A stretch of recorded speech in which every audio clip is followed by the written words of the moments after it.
In national music news, the CBS network is to host the 54th annual Grammys on February 12th.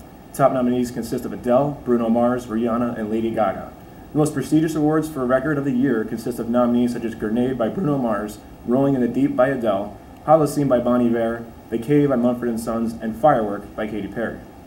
Album of the Year nominees consist of 21 by Adele, Wasting Light by the Foo Fighters, Born This Way by Lady Gaga, Doo-Wops and Hooligans by Bruno Mars, and Loud by Rihanna. Finally, a very important award for up-and-coming artists is the Best New Artist category, which nominated artists such as The Band Perry, Bon Iver, J. Cole, Nicki Minaj, and Skrillex. So, Megan, who do you personally want to win a Grammy? I want Lady Gaga. Lady Gaga? Yes. Personally, I just found out the Grammys were this weekend today. So, someone informed me that Justin Bieber's not even nominated. So, thank God. That's the only thing I can say I really care about, to be honest. Yeah, I can't stand him. Like, he seriously is a girl. Exactly. Really I'm glad someone agrees. And Skrillex, if he wins the Best New Artist, there's something wrong with the system there. Honestly, sure. I've never heard of Skrillex. He's a dubstep artist. Right. So that's we here at LCTV want to know who you think are going to win and who are some of your favorite new artists. Follow us on our Twitter at LCTV Lemoyne and follow us and submit your responses.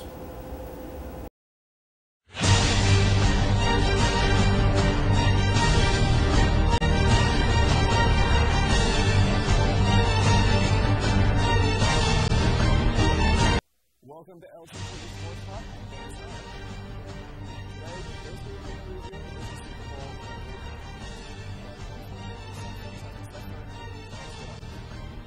The Giants defeated the Patriots 21-17 for the second time in 4 years. Eli Manning, the Super Bowl MVP, was 30 for 40, threw for 296 yards, 1 touchdown. Started off the game with 9 consecutive completions, which is also a Super Bowl record. Tom Brady, on the other hand, 27 for 41 with 276 yards, 2 touchdowns, 1 key interception. Key plays, Wes Welker dropped a key pass that would have kept the clock going for the Patriots late in the fourth quarter, which probably would have sealed the game for them. Eli Manning to Mario Manningham for what was an unbelievable pass and an unbelievable catch, I might add, for 38 yards that put the Giants at midfield, and Ahmad Brashaw's 6-yard run at the end of the game, which was controversial at first. Yeah, Eli Manning actually was screaming to him to take a knee there, but I think the entire New York Giants nation was screaming at him to take a knee.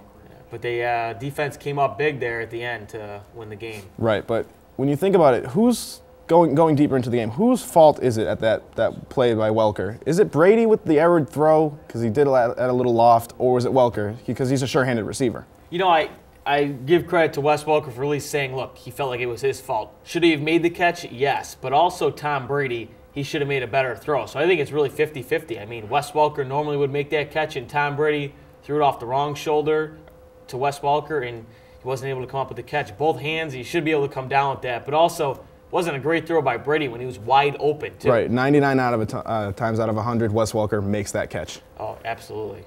Moving on a little bit, going to the other side of the ball, for the Giants, I mean, we've heard Peyton's name throughout history as one of arguably the greatest quarterback. Little brother Eli making his way up, making a name for himself, doubling Peyton's total in Super Bowl wins, 2 MVPs in the Super Bowl. Where do you rank Peyton and Eli? I'll still give Peyton the edge because I think overall is he the better quarterback? Yes. Eli Manning is up there, and if he wins another Super Bowl or if he keeps playing at his level, I think that he could eventually surpass him. But I still give the edge to Peyton. But Eli, I mean, the fourth quarter is one of the best, really. I mean, you talk about the Tom Bradys and all these other quarterbacks that have done it in the fourth quarter. Eli's done the same thing. He's just brought his team back. He was saying during his interview there when he was talking to all the fans during their celebration, he said that lead wasn't good enough. We had to fall behind. I mean, he just loves falling behind and coming back and bringing his team back. And he have great moments like the catch 4 years ago to the helmet of Tyree and then the 38-yard passing catch by Manningham. So he's a great player. So it's close, but I still give the edge to Peyton. Well, the Giants definitely know how to come back from behind. I mean, we've seen that all year with Eli. Oh, yeah. A little odd of a story now. Tom Brady's wife, Gisele Bündchen, saying after the game, I'm not sure if it was immediately after the win or the day after, not paraphrasing here, Brady can't throw and catch the ball by himself. Yeah, there was where does that come from? Where does she have any right saying that? Well, I heard there was a few expletives there that we obviously can't say. Well, this is obviously, you can't say that. And also, I believe it was right after the game when some people made some comments about how they said Eli's better than Tom. Do I understand why she said it? Yeah, she does have a point. But was she out of line for saying it? Yeah, she shouldn't have said it. But I could understand why she did because, emotions are running high. Your husband just lost the Super Bowl. He really wanted it, too. I mean, he was playing for the Crafts. Obviously, Mr. Kraft's wife just died before the season. So right, that whole season was dedicated to Myra. And he really wanted that, and he said that from the beginning, that this was his most meaningful Super Bowl. And obviously, it's frustrating to lose like that. So I can understand why she said it. She was obviously out of line and shouldn't have said it. But I think it's kind of funny, too, personally. Going out of line, not knowing what she's talking about. Maybe she should have left that to bed. I do have a new respect for Brandon Jacobs, however, running back for the Giants. What he said this morning, Giselle needs to keep being cute and shut up. He has a point, but I don't think he should be saying that because, how do I put it? Brandon Jacobs is an okay running back, but he's not. He's not the highlight back. He's not the reason they won that game. Why they won the Super Bowl. There's been plenty of times this year where he's put his team against the wall, a.k.a. fumbles and just talking and running his mouth. So I think that should have been from somebody else other than Brandon Jacobs. But like you said, he does have a point. Everything he said was completely true. Well, to sum it all up, Giants 21, Patriots 17, Eli Manning MVP. Looking forward to a great season next year. That is all we have here for LCTV Sports Talk. I'm Dan. And I'm Jeremiah. And be sure to stay tuned for an investigative look on whether or not men and women from Lemoyne College can just be friends. Thanks for tuning in.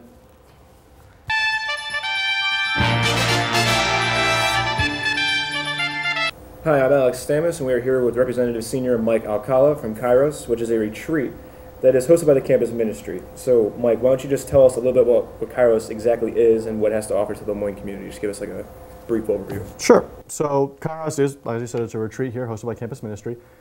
It's a retreat that's actually centered on the Ignatian spirituality ideal. So it really is more of a contemplative retreat, more so than others you might have gone on before. It centers on kind of developing your relationship with God and how that relationship pertains to your relationship with other people.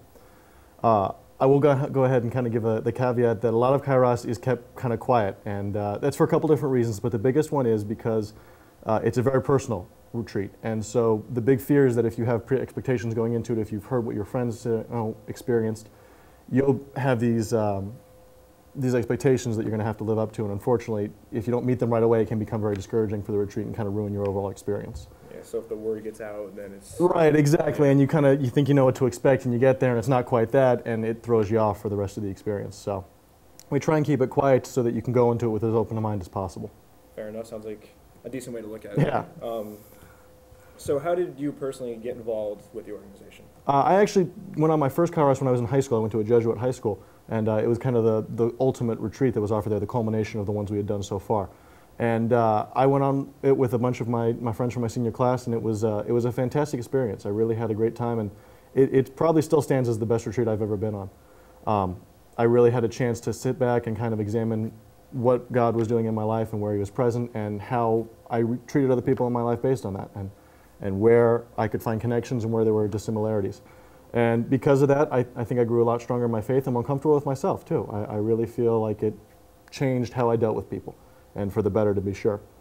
And after that, I was kind of hooked on it. So when they had the opportunity to volunteer and bring it to the Lemoyne campus, I was definitely on board for that. So that past experience really got you it did. to bring it here. It did. And I think one of the things I can talk about for sure on Kairos is that there's a very strong community before and after. So before, for people going into it new, you'll find a lot of support in the community itself, in the retreat itself. And then afterwards, it's a very long-term sort of thing. I mean, some retreats you finish and it was a good experience and you have the memories, but that's about it. And Kairos is very dedicated to staying active and remaining a big part of your life even after you finish the last day. That way you can keep everything you learned. Right, exactly, and kind of help continue to put it in practice and develop it even further, even beyond the retreat. So for those that are interested, how can you go about applying for the retreat? So we have a bunch of ways. We try to make it as easy as possible. The easiest way is to either look for our booth that's going to be in front of the cafeteria for, I think it's the next week about, or to go to campus ministry and pick up an application from there. The applications are due February 17th, I believe, so you got about a week left still.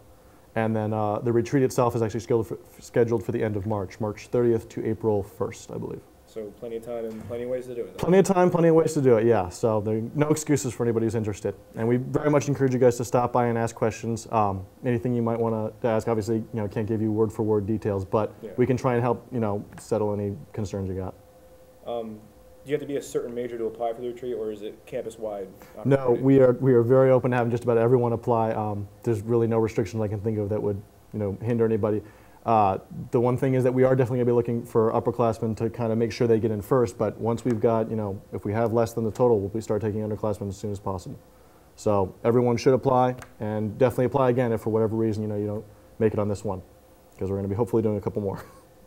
Well, thank you for your time. Is there anything problem. you want to add about the Kairos retreat? No, there's a lot of rumors going around. Not everything's true, and hopefully very few of it's true. So, I mean, don't believe everything you hear, and keep an open mind about it. Sounds good. Excellent. Be sure to check out LCTV's website for more details regarding Kairos at www.lemoyne.edu/LCTV. Thanks for coming on the show today, Mike. Thanks very much. And be sure to check out Kairos Retreat. Excellent.